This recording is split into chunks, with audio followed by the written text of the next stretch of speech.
Ассалаумағалейкум достар, қалайсыздар? Алған аккаунттардан ақшаны қалай қайтарып алуға болады? Бәрінде мынандай сұрақ. Мен мұнда мынанша ақша салдым, бірақ та мен бұл аккаунтты қайтара алмай жүрмін. Бұл ақшаларды бәрін қайтарып алуға болады.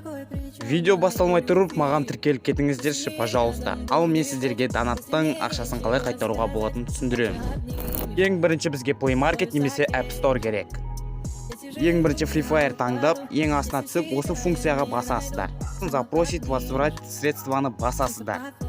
И смело бан алған аккаунттардан соншама ақшаны қайтарып аласыздар.